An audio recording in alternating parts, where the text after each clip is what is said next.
Hello friends, आप सब लोग उम्मीद करता हूँ कि आप सब लोग ठीक ठाक होंगे। देखिए, ऑनलाइन क्लास आपका चालू है। वो सौजन्य से आर्यन सिंह इंटरमीडिएट कॉलेज मेरा पट्टी उतराव इलाहाबाद के माध्यम से ऑनलाइन क्लासेस आपकी चालू हैं।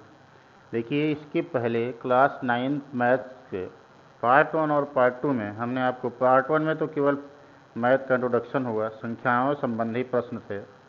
उसके दूसरे वीडियो में हमने चर्चा किया कि परिमेय संख्या क्या होती है और अपरिमेय संख्या क्या होती है।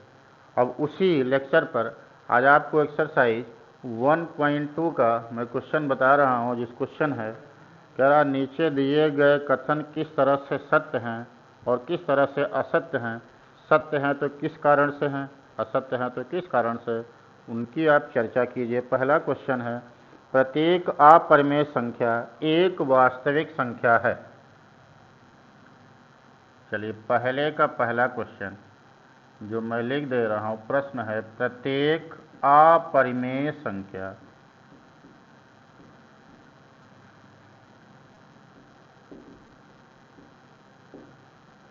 प्रत्येक अपरिमेय संख्या एक वास्तविक संख्या होती है।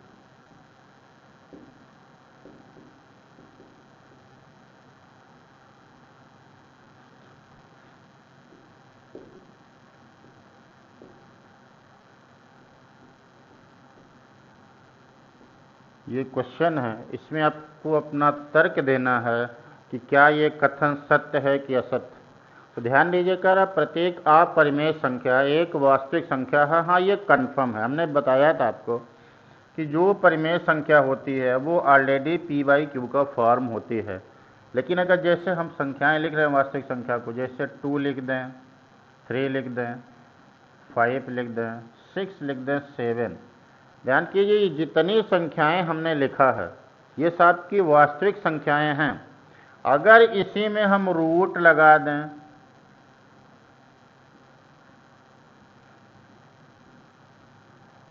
देखिए ये वास्तविक संख्याएं तो सबकी सब हैं, लेकिन अब प्रश्न है प्रत्येक अपरिमेय संख्या एक वास्तविक संख्या है।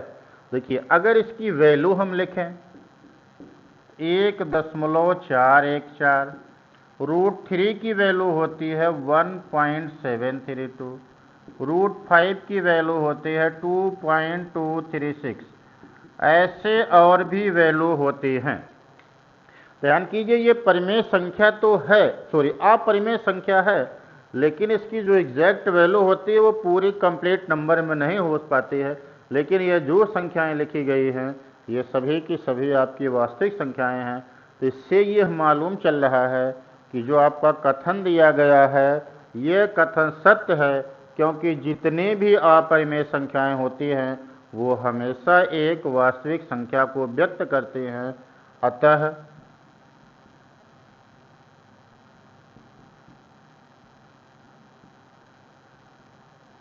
दिया गया कथन सत्य है। अतः दिया गया कथन सत्य है क्योंकि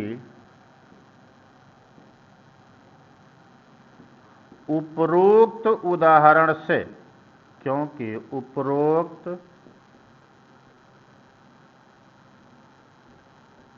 उदाहरण से हमें ज्ञात होता है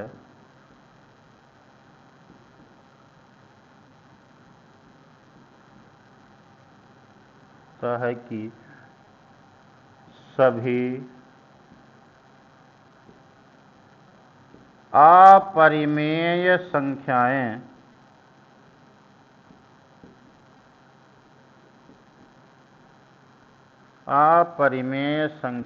वास्तविक होती हैं।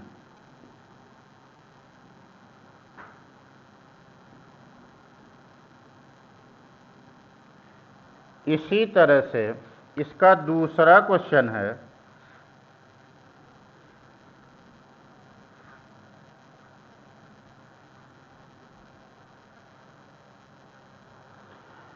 कि संख्या रेखा का प्रत्येक बिंदु √m के रूप में होता है, जहां m एक प्राकृत या पूर्णांक संख्या है।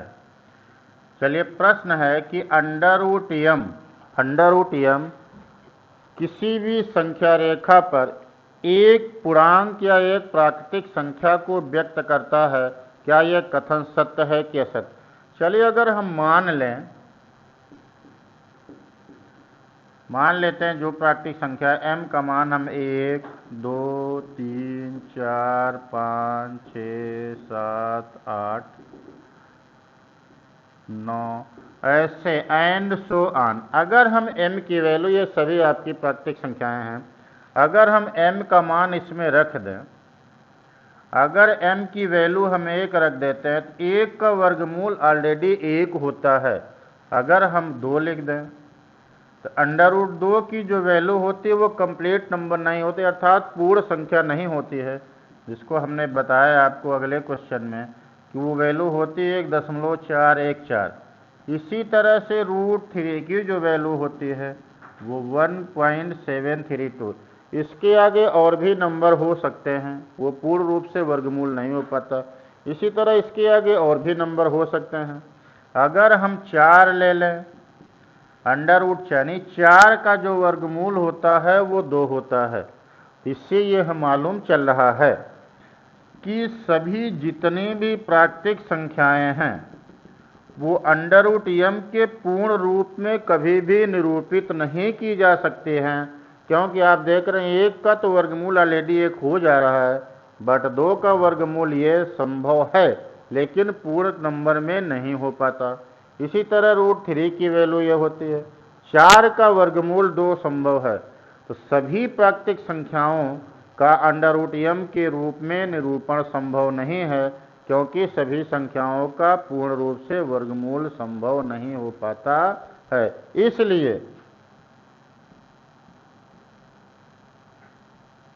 इसलिए दिया गया कथन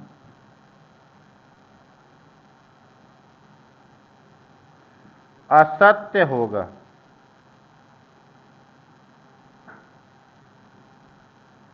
इसी तरह से अगला क्वेश्चन आपका है, प्रत्येक वास्तविक संख्या एक अपरिमेय संख्या होती है, कभी भी नहीं। एग्जाम्पल जैसे हमने दिया, ये सभी हमने वास्तविक संख्याएं लिखा है। अगर हम सब का वर्गमूल निकालते हैं तो क्या अपरिमेय संख्या ही मिलेगी? नहीं, क्योंकि आप देख रहे हैं 1 का वर्गमूल कन्फर्म सी बात है 1 हो जाएगा, तो ये अपरिमेय नहीं होगी, क्या हो जाएगी? परिमेय।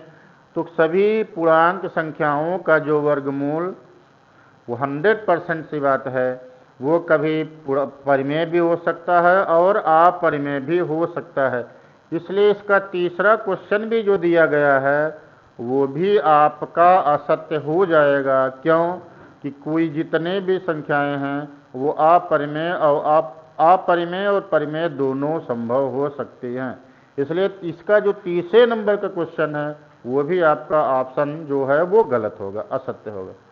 अब चलिए क्वेश्चन नंबर 2 पे हम चलते हैं।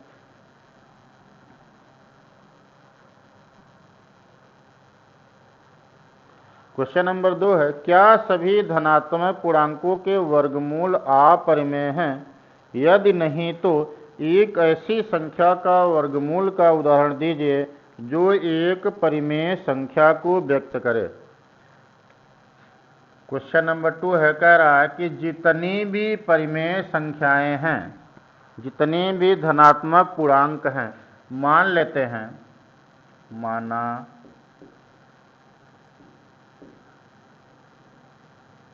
धनात्मक पूर्णांक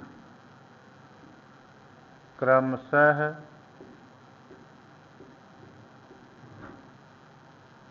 1, 2, 3, 4, 5, 6, 7,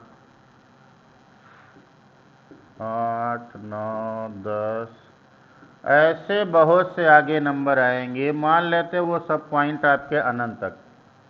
अगर इन संख्याओं का वर्गमूल हम ज्ञात करें, जैसे भी हमने सवाल में बताया, कह रहा इनका वर्गमूल आप लीजिए।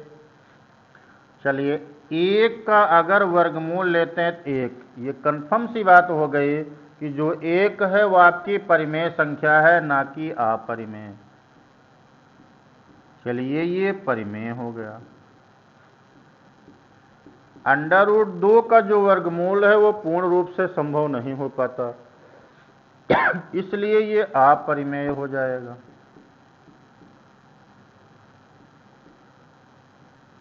√3 का भी लेते हैं तो ये पूर्ण रूप से वर्गमूल इसका संभव नहीं है, तो ये भी आपका हो जाएगा अपरिमेय।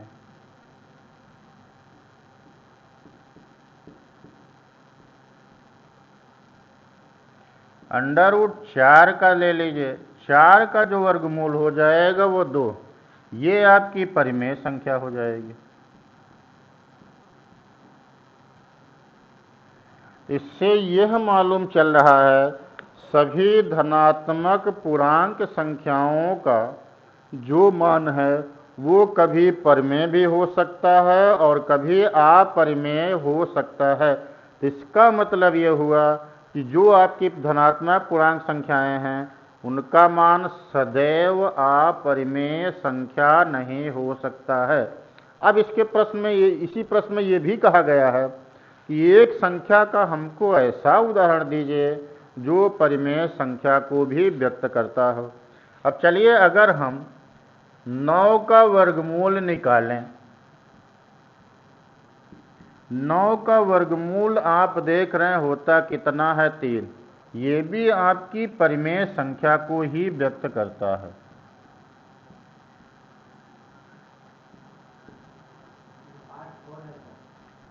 परिमेय संख्या को व्यक्त करता है।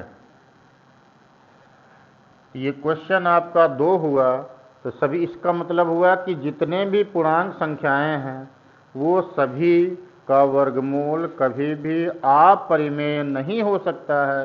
इसका मतलब ये हुआ कि परिमेय और अपरिमेय दोनों संभव हैं।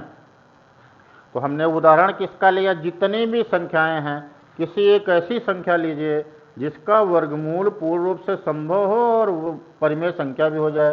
तो आप चाहे 1 ले लीजिएगा, चाहे 4 ले लीजिएगा, चाहे 9 ले लीजिएगा, चाहे 16 ले लीजिएगा, चाहे 25 ले लीजिएगा, चाहे 36 ले लीजिएगा, चाहे 49 लीजिएगा, चाहे 81 लीजिएगा। ऐसे नंबर्स आपको लेने हैं जिनका पूर्ण रूप से वर्गमूल संभव हो। तो इस तरह से इस एक्सरसाइज में और एक 2 क्वेश्चन जो बचे हैं उनको आप कीजिएगा। अगर किसी तरह का कोई डाउट है तो कमेंट बॉक्स में कमेंट जरूर कीजिएगा, उस समस्या का समाधान आपको जरूर मिलेगा।